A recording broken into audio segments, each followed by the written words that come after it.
जी, तो चलिए आज हम देखते हैं classification of acid base titration unit 2 B form first semester subject pharmaceutical analysis के अंतर्गत में है। अभी तक हम लोगों ने पढ़ लिया था classification of acid base indicator. अब हम देखेंगे classification of acid base titration. अभी तक हमने प्रीवियस वीडियो में देखा था कि एसिड बेस इंडिकेटर होते क्या हैं। अब एसिड बेस इंडिकेटर समाप्त हुआ है। अब हम जस्ट बात करने वाले हैं classification of acid base titration. सबसे पहले आपको ध्यान देना होगा कि जो एसिड बेस टाइट्रेशन है इसी को न्यूट्रलाइजेशन टाइट्रेशन बोला जाता है। कौन सा? Neutralization titration. तो यहाँ पे देखिए acid base titration or neutralization titration and the process in this titration can be understood by studying the change in the hydrogen ion concentration during titration. इसमें कहने का मेन ये सिग्निफिकेंस ये है कि इसको हम न्यूट्रलाइजेशन टाइट्रेशन बोलते हैं और इसमें एक ऐसी प्रोसेस होती है, अंडरस्टूड होती है कि जब हम स्टडी करते हैं एसिड बेस का उसमें क्या होता है, हाइड्रोजन आयन का कंसंट्रेशन चेंज हो जाता है टाइट्रेशन के टाइम। ठीक है, यानी जैसे हाइड्रोजन आयन दूसरे साइड चला जाता है ओ एच आयन के साथ तो बन जाता है वाटर फॉर्मेशन, उसी के टाइम पीएच क्या हो जाते हैं, चेंज हो जाते हैं। The pH near the end point suggest the choice of indicator for that particular titration can particular titration on the basis of strength of acid and base uses. हम इसमें क्या करते हैं, एसिड बेस टाइट्रेशन में only acid use करते हैं और base use करते हैं। Use acid base titration are majorly classified into 5 types. जो एसिड बेस टाइट्रेशन है हम इसे 5 टाइप से क्या कर दिए हुए हैं, डिवाइड कर दिए हुए हैं। इसमें से 5 टाइप्स हैं। पहला टाइप है titration of strong acid with strong base. दूसरा, titration of weak acid with strong base and titration of weak base with strong acid and titration of weak base with weak acid. And देखते हैं titration of polybasic acid with strong base. ये सब हैं polybasic base हैं, किसके साथ react करते हैं हम, स्ट्रॉन्ग बेस के साथ जब रिएक्ट करते हैं तो क्या क्या हो जाते हैं ये हम देखते हैं इस वीडियो में। हम देखते हैं पहले कुछ इसमें कुछ strong acid, strong base, weak acid, weak base और पॉलीबेसिक कौन कौन से कंपाउंड हैं, उन कंपाउंड को हम देख लेते हैं कि कौन कौन से कंपाउंड हैं। पहले तो हम बात कर लेते हैं कि स्ट्रॉन्ग एसिड कितने हैं। क्या देखते हैं, strong acid hydrochloric acid, bromic acid, hydroiodide, nitric acid, perchloric acid और सल्फ्यूरिक एसिड, ये सब क्या है, स्ट्रॉन्ग एसिड है। अब हम देख लेते हैं स्ट्रॉन्ग बेस क्या है। Lithium hydroxide, sodium hydroxide, potassium hydroxide, rubidium hydroxide, calcium hydroxide, strontium hydroxide, beryllium hydroxide, sorry barium hydroxide. अब इसके साथ हम देखते हैं कि कुछ बेक होंगे, बेक कंपाउंड। बेक कंपाउंड में क्या क्या है, तो बेक में देखिएगा, बेक बेस सबसे पहले हम देख लेते हैं sodium hydroxide, sorry ammonium hydroxide, NH4OH, NCH3 इसको हम बोलते हैं ट्राइमेथाइल एमाइड, और साथ में वीक बेस में क्या आ जाता है, वाटर भी आ जाता है। हम बात कर लेते हैं वीक एसिड में, तो वीक एसिड में हो जाता है formic acid, acetic acid, benzoic acid, oxalic acid, hydrofluoric acid और nitrous acid and sulphurous acid, क्या हो जाते हैं, सल्फ्यूरस एसिड। अब हम बात करते हैं पॉलीबेसिक एसिड जो है उसमें से हो जाता है 4H2SO4, यानी इसको हम बोलते हैं सल्फ्यूरिक एसिड। जब यहाँ पे H2SO3 कर दिया जाता है तो हम इसको बोलते हैं सल्फ्यूरस एसिड। साथ में H3PO4 को फास्फोरस एसिड भी बोला जाता है। ये सब क्या है, जो 3 कंपाउंड हैं H2SO4, H2SO3, इसमें से हमने यहाँ पे 4 कर देंगे तो क्या हो जाएगा, सल्फ्यूरिक एसिड, यहाँ पे 3 कर देंगे तो सल्फ्यूरस एसिड। इतना आपको सिर्फ समझना है। अब हम बात करते हैं कि फर्स्ट टाइट्रेशन में जो हम फर्स्ट कंपाउंड लेते थे, titration of strong acid with strong base. सबसे पहले इसमें करना कुछ नहीं है, अपन को सबसे पहले हम रिएक्शन की तरफ समझते हैं। रिएक्शन यहाँ पे क्या है, स्ट्रॉन्ग एसिड में हमने लिया है HCl, स्ट्रॉन्ग बेस में लिया है NaOH यानी सोडियम हाइड्रोक्साइड। जब हम इन दोनों को रिएक्ट करवाते हैं तो हमारे पास एक बनता है सोडियम क्लोराइड यानी सॉल्ट, और साथ में क्या बन जाता है, वाटर। जब ये वाटर बन जाता है तब होता क्या है, अब देखिए जैसे हम बात करते हैं इसकी HCl की। HCl क्या है, hydrochloric acid is a strong acid while sodium hydroxide is a strong base and chemical reaction between hydrochloric acid and sodium hydroxide can be represented as follow. जब हम HCl के साथ सोडियम हाइड्रोक्साइड का reaction कराते हैं तो उसमें हमें क्या मिलता है, सॉल्ट मिलता है। कौन सा सॉल्ट मिलता है, सोडियम क्लोराइड, और साथ में क्या मिल जाता है, वाटर।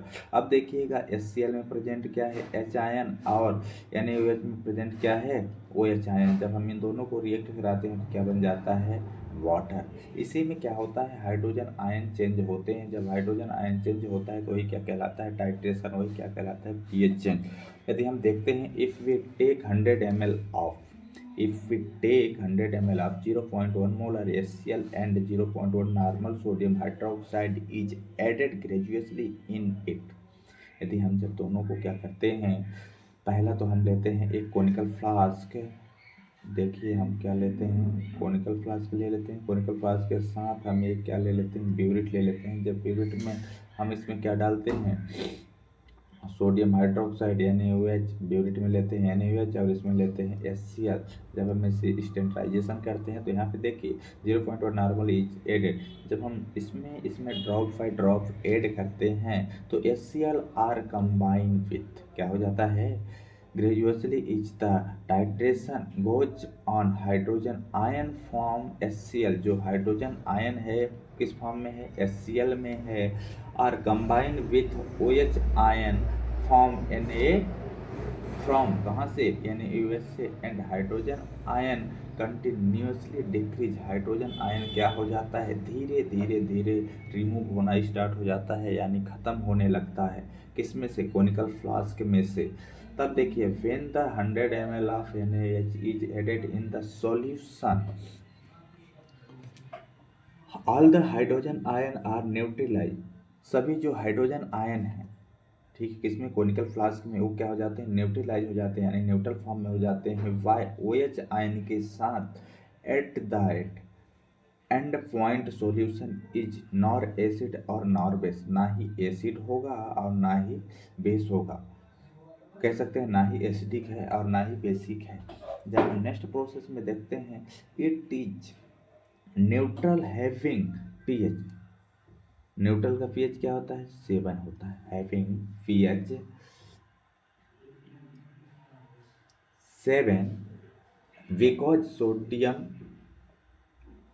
क्लोराइड। जब न्यूट्रल pH हो जाता है तो क्या बन जाता है, सोडियम क्लोराइड बन जाता है, यानी सॉल्ट बन जाता है, which is formed during reaction does not hydrolysed and can not disturb pH। उस टाइम क्या कहते हैं, ना ही हाइड्रोलाइज होगा और उसमें से क्या होगा, pH ना ही एक्सचेंज होगा। pH में कोई भी कमियां नहीं आती हैं जब हम कोई भी टाइट्रेशन करते हैं, चाहे आप उसमें कितना भी बेस या फिर एसिड डालते रहें, जो भी है pH सेम रहेगा। यानी एक बार न्यूट्रल हो जाता है तो जब दोबारा हम उसको करते हैं तो इम्पॉसिबल है। अब हम देखते हैं चेंज इन pH 100 ml। अब हम कैसे चेंज कर देंगे pH, जब 100 ml डालेंगे तो उसमें क्या pH चेंज होता है 100 ml सॉल्यूशन में। तो चेंज इन pH 100 ml ऑफ 0.1 molar HCl during titration with 0.1 molar sodium hydroxide, sorry यहाँ पे क्या होगा, normal. Therefore hydrogen ion equal to 1 normal, और pH बराबर क्या होता है, 0 होता है। इतना आपको याद रखना है, यदि कैलकुलेशन समझना है तो क्या होता है, इतना होता है। अब देखिएगा आफ्टर एडिंग 1 ml टाइट्रेंट, यदि आप 1 ml टाइट्रेंट को ऐड करते हैं वॉल्यूम बिकॉज, तो क्या हो जाएगा 101 ml एंड इट कंटेन, जैसे मान लीजिए यहाँ पे क्या है 100 ml है, किसमें, कोनिकल फ्लास्क में। आप ब्यूरिट से इसमें 1 ml ऐड करते हैं तो ये टोटल कितना हो जाएगा 101 ml हो जाएगा, राइट। जब 101 ml हो जाएगा तो इसकी जो क्या है क्वांटिटी है 100 है ना, जैसे यहाँ पे क्या है 100, तो थोड़ा सा न्यूट्रलाइज होगा 1 पॉइंट, तो ये कितना बचेगा 99, यानी 99 बचेगा। तो यहाँ पे 100 minus 1 equal to 99 ml equivalent of acid in 101 ml, और इसी को हम बोल सकते हैं 99 अपॉन 101 इक्यू पर लीटर। जब हम देखते हैं hydrogen ion equal to 99 upon 101, so pH हो जाएगा, पीएच का फार्मूला होता है जब हाइड्रोजन आयन का पीएच निकालेंगे, pH equal to minus log upon 99 upon 101 equal to, जब हम इस माइनस को हटाएंगे तो ए वाला जो 101 है, ठीक है, क्या है जो 101 है ऊपर चला जाएगा और जो 99 है वो नीचे आ जाएगा, जो कि यहाँ पे आप देख रहे होंगे। अब जब हम इसे डिवाइड करेंगे, डिवाइड करने के बाद तो क्या हो जाएगा log 1.020, तो log 1.020 का मान होता है इतना, तो यही क्या है जो log का मान है वही क्या कहलाएगा pH कहलाएगा, राइट। अब हम देखते हैं कि after adding of 50 ml titration, जब हम 50 ml टाइट्रेशन को ऐड करते हैं तो जैसे अभी हमने समझाया था कि उधर क्या था कि 100 में से 50 ऐड करेंगे तो क्या हो जाएगा 150 हो जाएगा, और 100 में से 50 को घटा देंगे तो क्या बचेगा 50, तो ये क्या हो गया हाइड्रोजन आयन।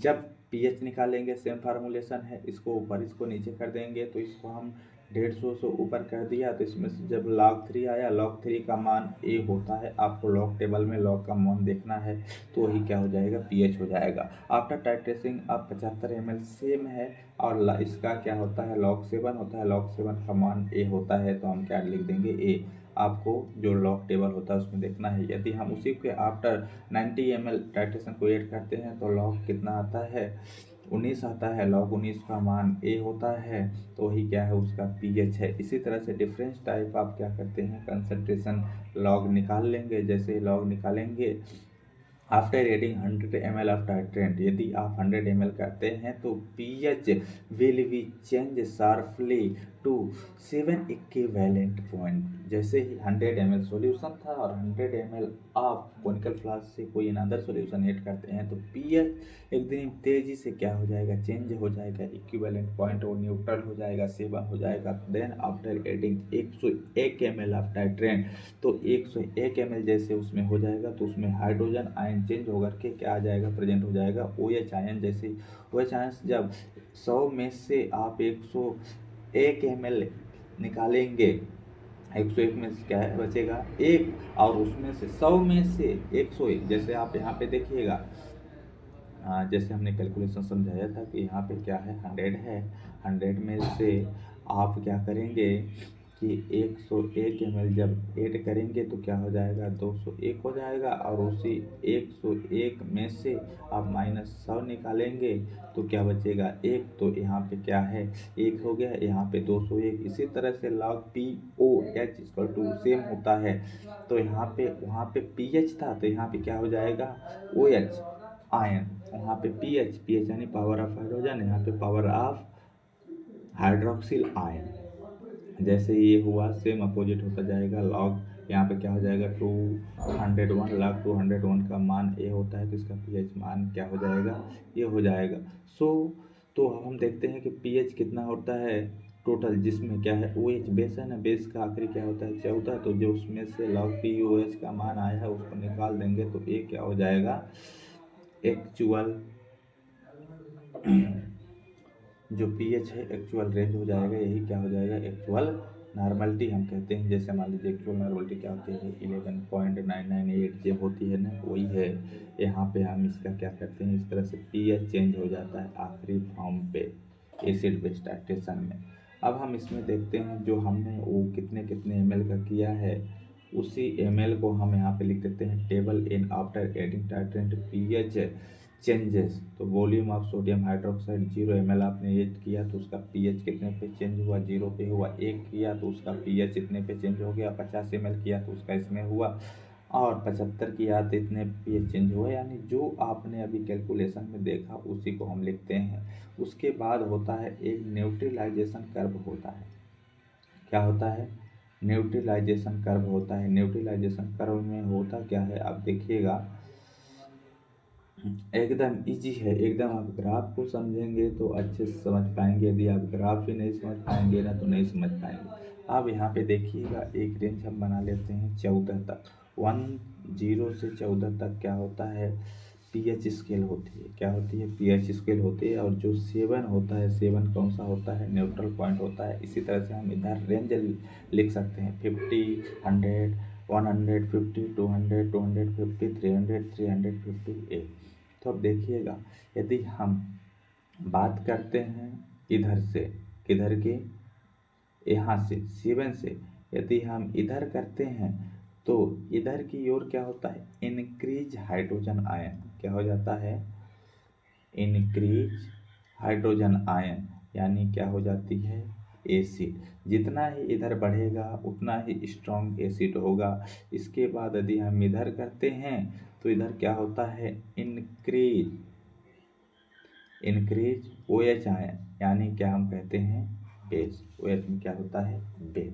तो जितना उधर 14 की तरफ भगेगा उतना ही स्ट्रॉन्ग होगा, और इधर जितना ही 0 की तरफ भगेगा उतना ही क्या होगा, स्ट्रॉन्ग होगा। बाकी 7 क्या होता है, न्यूट्रल होता है। तो यहाँ पे देखिएगा हम लोगों ने क्या लिया था, HCl plus NaOH। HCl+NaOH। HCl किस में लिए थे, कोनिकल फ्लास्क में ना, तो एक क्या है HCl। और वॉल्यूम का एडिशन किस में हो रहा था, ब्यूरिट के माध्यम से। तो हमने ब्यूरिट में क्या फिल किया था, सोडियम हाइड्रोक्साइड। तो देखिएगा एक ग्राफ स्ट्रॉन्ग है तो स्ट्रॉन्ग तरफ से ग्राफ बढ़ेगी, किधर से बढ़ेगी, स्ट्रॉन्ग तरफ से ग्राफ बढ़ेगी। और इसको इस तरह से करेंगे, थोड़ा कुछ इक्विवेलेंट पॉइंट होगा जहाँ पे न्यूट्रल होगा, और यहाँ से सीधे ये भगेगा किधर, स्ट्रॉन्ग की तरफ। क्योंकि स्ट्रॉन्ग किधर है, 14 की तरफ है, 14 चला गया। ये जो पॉइंट होता है इस पॉइंट को हम बोलते हैं न्यूट्रलाइजिंग पॉइंट। इसी को बोलते हैं इक्विवेलेंट पॉइंट। क्या बोलते हैं, याद रखना है, इक्विवेलेंस पॉइंट, इसी को बोला जाता है इक्विवेलेंस पॉइंट। और जहाँ पे ही ये जो इक्विवेलेंस पॉइंट है इसी को हम बोलते हैं एंड पॉइंट, यानी टाइट्रेशन क्या हो जाता है, एंड हो जाता है। इसको हम इसमें हेडिंग मेंशन कर लीजिएगा, न्यूट्रलाइजिंग कर्व। क्या याद रखेंगे, न्यूट्रलाइजिंग, हेडिंग में मेंशन कर लीजिएगा न्यूट्रलाइजिंग कर्व। ये हो गया न्यूट्रलाइजिंग कर्व। अब देखिए हम बात करते हैं नेक्स्ट।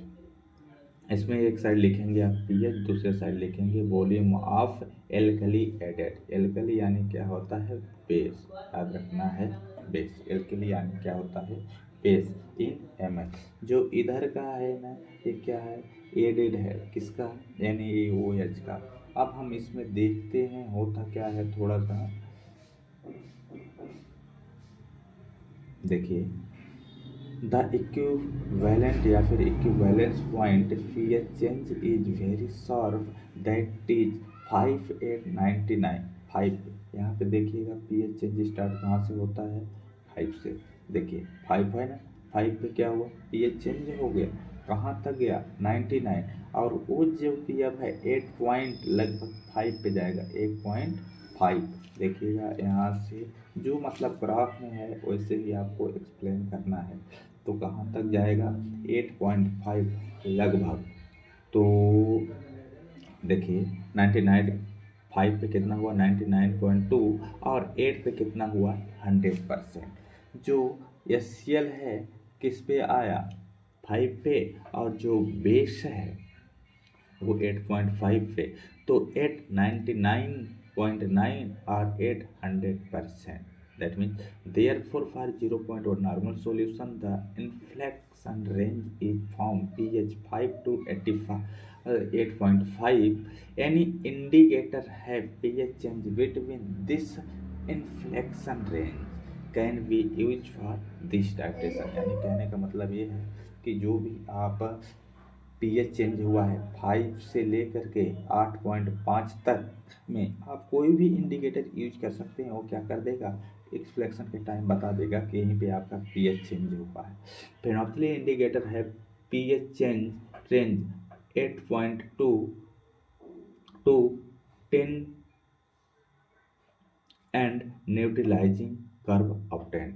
जैसे ही मान लीजिए उसमें से हमने किया तो 8.2 पे और 2 10 पे एक क्या बना, न्यूट्रलाइजिंग कर्व बना, जो कि ये आपने कर्व देख लिया ऊपर में, ठीक है। यही क्या है, कर्व है। देखिए इसी को हम बोलते हैं न्यूट्रलाइजिंग कर्व। अब देखिए हम बात करते हैं दूसरा टॉपिक की में, दूसरे टाइप से जो होते हैं titration of weak acid with strong base. Same calculation उसी की तरह से होगी। यहाँ पे देखिएगा वीक एसिड है तो हम वीक एसिड ले लेंगे, यहाँ पे स्ट्रॉन्ग बेस है तो स्ट्रॉन्ग बेस में हम वही ले लेंगे।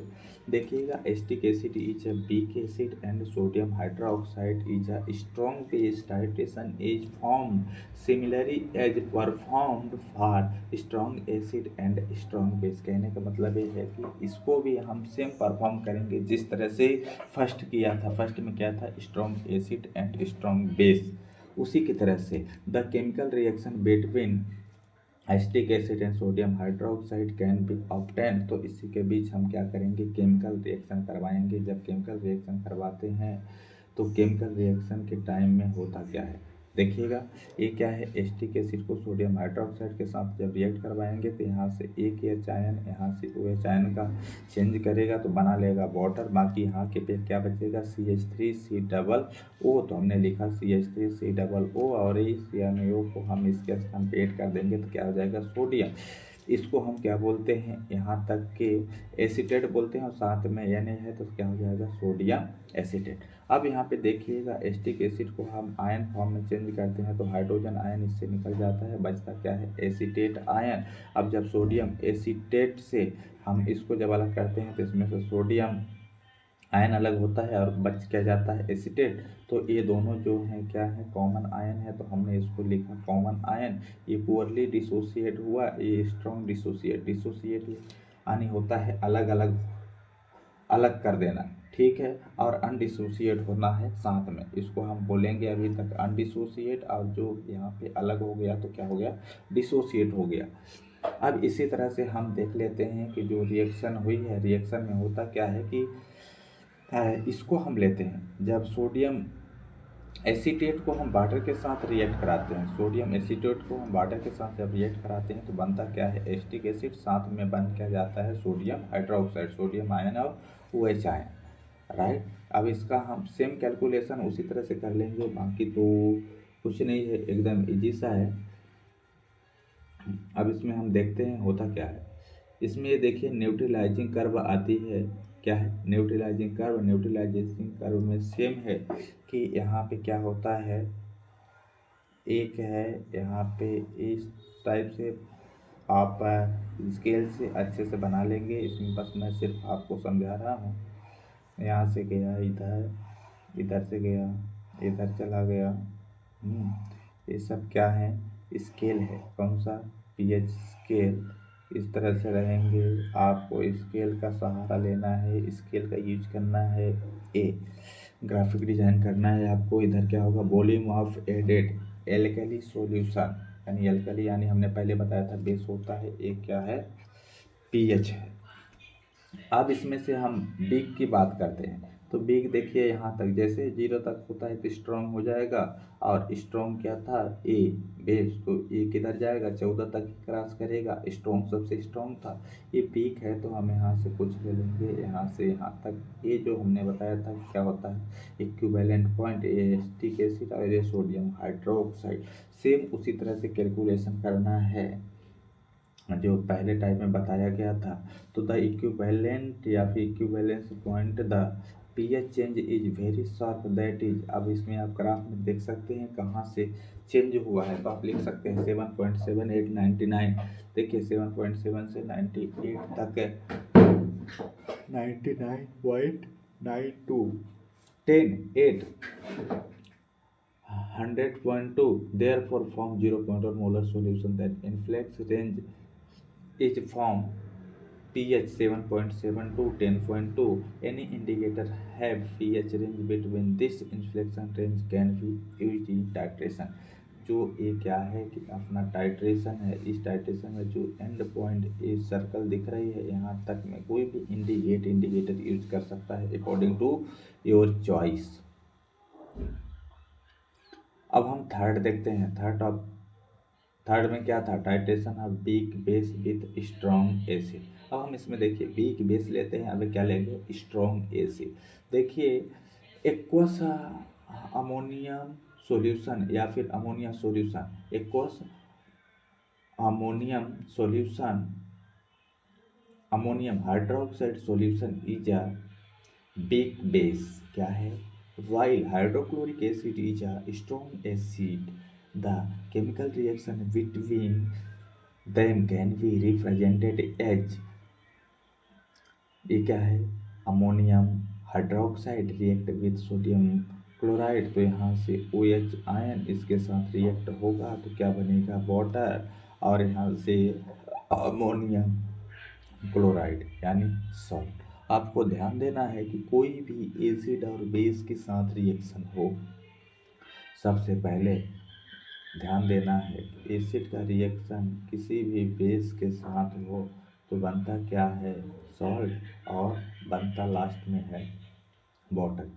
ये याद रखना है, ठीक है, इतनी चीज़ें, क्योंकि ये इम्पोर्टेंट है, क्योंकि एसिड बेस टाइट्रेशन में यही होगा।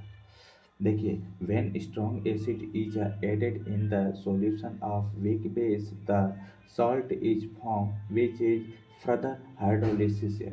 इसमें क्या होती है, हाइड्रोलिसिस रिएक्शन होती है। तो हाइड्रोलिसिस में क्या होती है कि हम क्या ले लेते हैं, अमोनियम को हम H2O को साथ रिएक्ट करवाते हैं, तो अमोनियम आयन लेते हैं, H2O के साथ रिएक्ट करवाते हैं, तो यहाँ से एक OH इसके साथ अटैच हो जाता है तो क्या बन जाता है, अमोनियम हाइड्रोक्साइड, और यहाँ से H आयन अलग हो जाता है।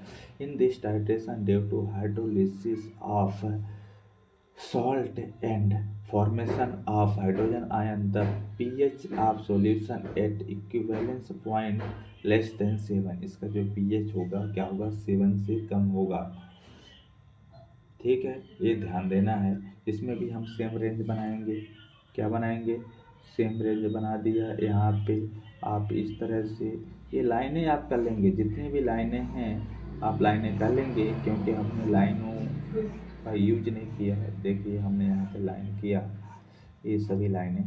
तो अब हम देखिएगा कि हम इस टाइटल में क्या था, हम टाइटल में इसका जो टॉपिक था, टॉपिक में हमने क्या किया था, इसमें लिया था, देखिए वीक बेस। अब देखिए वीक बेस है और स्ट्रॉन्ग एसिड, यानी वीक बेस किस में होगा, कोनिकल फ्लास्क में, और स्ट्रॉन्ग एसिड किस में होगा, ब्यूरेट में, राइट। उसके लिए एक जो कर्व बनेगा, ये अपना क्या है, वीक बेस है, किधर है, कोनिकल फ्लास्क में है ना, राइट, कोनिकल फ्लास्क में, और ब्यूरेट में क्या है, HCl। तो जब ये कोनिकल फ्लास्क में है तो स्ट्रॉन्ग एसिड इधर तक होता है एसिड, तो स्ट्रॉन्ग कहाँ तक जाता है, 0 तक तो टच करेगा, 0 तक नहीं टच करेगा तो 1 तक तो करेगा ही, कहाँ तक, 1 तक। तो ये क्या हो जाएगा, HCl। और जो 14 है, 14 से नहीं है, जैसे समझ ले, मान लीजिए इसमें 10 है या फिर 11 है, किस में आ जाएगा, बीक में, तो ये क्या है, बीक बेस है, ये क्या है, ये जो अपना ए है ना, एंड पॉइंट होता है, इक्विवेलेंट पॉइंट, इसको हम क्या बोलते हैं, न्यूट्रलाइजेशन कर्व, यही है न्यूट्रलाइजेशन कर्व। यदि हम इसमें मिलाते हैं क्या, if 100 ml 0.1 molar solution ammonium hydroxide is titrated against 0.1 normal molar, molar भी ले सकते हैं, नॉर्मल भी ले सकते हैं, जो आप सॉल्यूशन प्रिपेयर करेंगे उसके अकॉर्डिंग। तो यहाँ पे क्या हो जाएगा, HCl the inflection range is from pH 3 to 6.5। आप इस कर्व में देखिएगा, ये क्या है, 3 है और इधर 7 या फिर 8 है। तो जहाँ पे यहाँ से न्यूट्रलाइजेशन कर्व स्टार्ट होता है उसी को आप मेंशन करेंगे अपने रिकॉर्ड में, जैसे कि हमने यहाँ पे नोट किया 3 to 6.5 तक। Methyl red has pH range 4.8 to 6.0। Methyl जो इंडिकेटर होता है उसका pH रेंज A होता है। अब हम बात कर लेते हैं titration weak base with weak acid. अब दोनों क्या लेते हैं, बीक बेस लेंगे और बीक एसिड लेंगे। बीक एसिड हम ले लेते हैं एस्टिक एसिड और weak base ammonium hydroxide. Same है, acetic acid is weak acid and ammonium hydroxide is a weak base. The chemical reaction between them during titration is as. तो इसमें से जो एच आयन है, इसमें से जो एच आयन है निकल जाएगा, वाटर बन जाएगा, बाकी इधर बन जाएगा अमोनियम एसीटेट। अमोनियम एसीटेट का दूसरा नाम होता है अमोनियम इथेनोएट। इतना ध्यान देना है, कभी कभी एग्जाम में क्वेश्चन आता है अमोनियम एथेनोएट क्या है। तो the salt form during reaction is further hydrolysis. इसमें भी क्या होती है, हाइड्रोलिसिस रिएक्शन होती है। हाइड्रोलिसिस रिएक्शन यानी कि वाटर के साथ रिएक्ट करवा दिया जाता है। देखिए अमोनियम एथेनोएट या फिर अमोनियम एसीटेट को वाटर के साथ जब रिएक्ट कराते हैं तो यहाँ से एस्टिक एसिड निकल जाएगा और इधर से एक हो जाएगा, तो क्या हो जाएगा, अमोनियम हाइड्रोक्साइड बन जाएगा। इसका न्यूट्रलाइजेशन कर्व सेम होगा कि बीक बीक के तरफ इसमें जाएंगे। देखिए यहाँ से बीक है, यहाँ से बीक है, ये क्या है, एंड पॉइंट है, हम इसे लिखेंगे एंड पॉइंट। इसको बोलेंगे न्यूट्रलाइजेशन पॉइंट, इसी को न्यूट्रलाइजेशन पॉइंट, इसी को हम बोलते हैं इक्विवेलेंट पॉइंट। यहाँ से pH रेंज जाएगा, इधर वॉल्यूम ऑफ एडेड एसिड होंगे। अब हम देख लेते हैं लास्ट में एक क्या था, polybasic acid with strong base. किसके साथ, पॉलीबेसिक। पांचवा क्या था, इसमें हम देखेंगे titration of polybasic acid with strong base. Polybasic acid with strong base, तो हम इसमें पॉलीबेसिक एसिड में जैसे हमने देखा था H2SO4 एंड H2SO3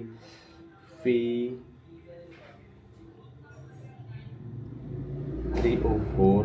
इसमें हम देखते हैं कि जैसे मान लीजिए हम न्यूट्रलाइजेशन कर्व लेते हैं तो इसमें पॉलीबेसिक एसिड जो होती है, एक कर्व है, एक कर्व है, ठीक है। यहाँ से हम देखेंगे pH होंगे, यहाँ से volume of added alkali solution या फिर volume of added alkali salt जो भी होंगे। यहाँ तक जो पॉइंट होता है 14 होता है, यहाँ से जो pH नेचुरल होता है 7 होता है, इधर 0 होता है। तो इसमें जो polybasic acid with strong base होता है ना, तो इसमें जैसे मान लीजिए इस तरह से ग्राफ ऑब्टेंड होते हैं, ठीक है। ये क्या है, इस तरह से ग्राफ, पॉली यानी एक से कई ज़्यादा, तो डिफरेंट टाइप ग्राफ होंगे। यहाँ पे भी क्या है, एंड पॉइंट है, इधर भी एंड पॉइंट है, इधर भी एंड पॉइंट है, ये एंड पॉइंट है, एंड पॉइंट है, एंड पॉइंट है, इक्विवेलेंट पॉइंट, ये सब है। ये जो पॉइंट है ना, ये सब क्या है, एंड पॉइंट कहलाते हैं।